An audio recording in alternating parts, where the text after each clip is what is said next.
Thither came Godfrey, armed round about in trusty plate, with fierce and dreadful look. At first approach against Argantes stout, headed with poignant steel a lance he shook. No casting engine with such force throws out a knotty spear, and as the way it took, it whistled in the air. The fearless knight opposed his shield against that weapon's might. The dreadful blow quite through his target drove, and bored through his breastplate strong and thick. The tender skin it in his bosom rove, the purple blood outstreamed from the quick. To wrest it out the wounded pagan strove, and little leisure gave it there to stick. At Godfrey's head the lance again he cast, and said, "Lo, there again thy dart thou hast." The spear flew back the way it lately came, and would revenge the harm itself had done, but missed the mark whereat the man did aim. He stepped aside the furious blow to shun. But Siger in his throat received the same, the murdering weapon at his neck outrun. For nor aught it grieved the man to lose his breath, since in his prince's stead he suffered death. Even then the Soldan struck with monstrous main the noble leader of the Norman band. He reeled awhile, and staggered with the pain, and wheeling round fell grovelling on the sand. Godfrey no longer could the grief sustain of these displeasures, but with flaming brand up to the breach in heat and haste he goes, and hand to hand there combats with his foes. And there great wonder surely wrought he had, mortal the fight, and fierce had been the fray.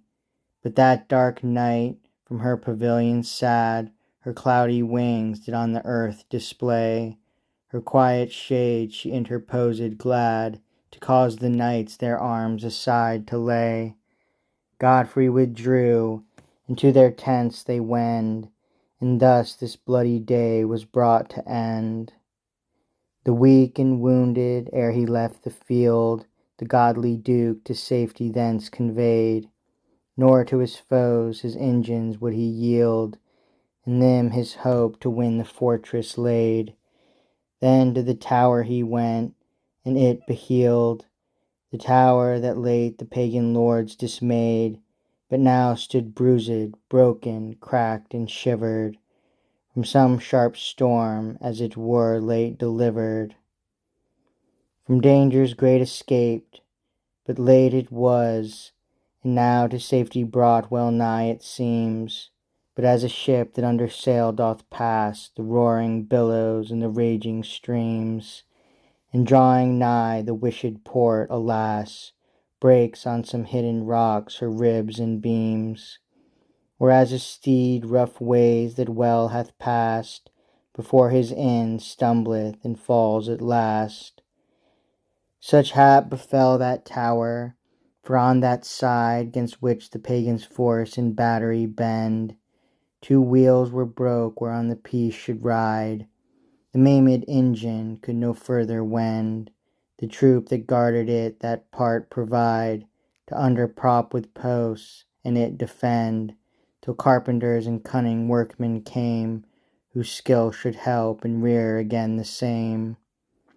Thus Godfrey bids, in that ere springing day, the cracks and bruises all amend they should, each open passage, and each privy way about the peace, he kept with soldiers bold. But the loud rumour, both of that they say, and that they do, is heard within the hold. 1,000 lights about the tower they view, and what they wrought all night both saw and knew.